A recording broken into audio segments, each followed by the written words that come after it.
My granddad fought in the Civil War. Before I left, he told me what it takes to stay alive, but nothing could have prepared me for what I saw. New machine.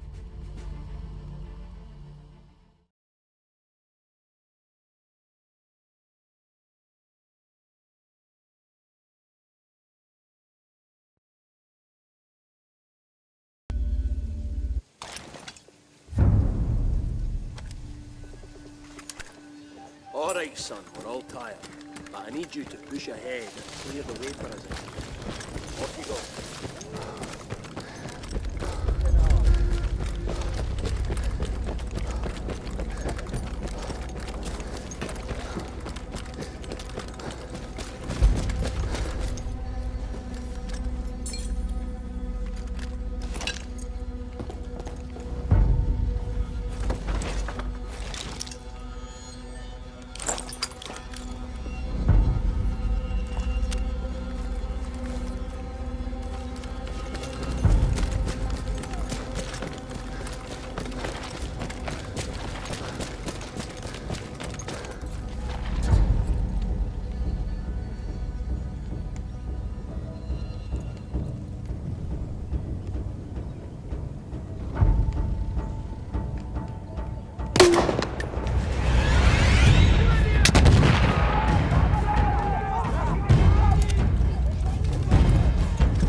No bad on that one, Edwards.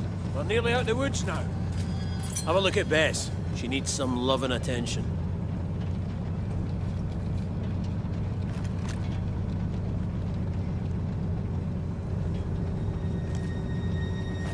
We're good to go!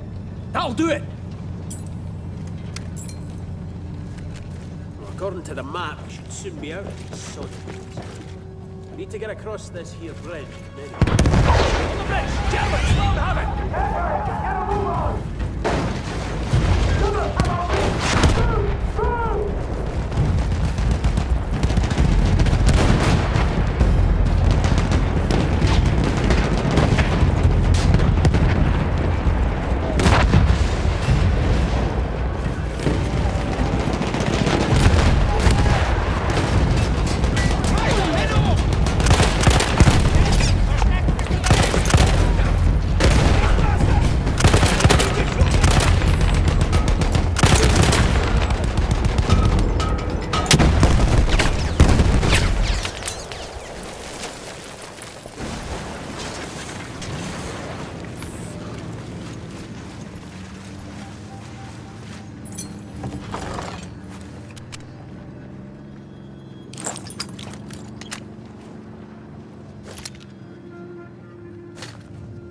There's a bunker on the ridge up ahead.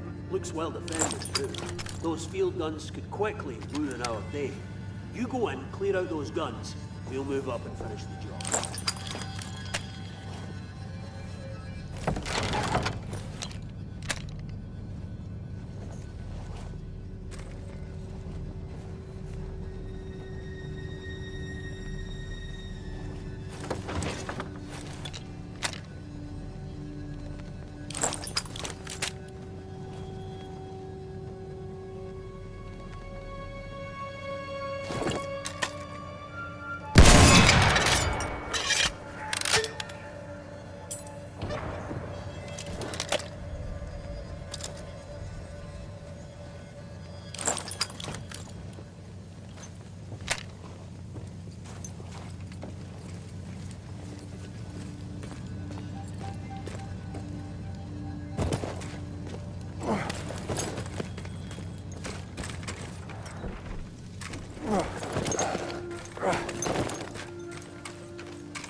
here, son, on the double.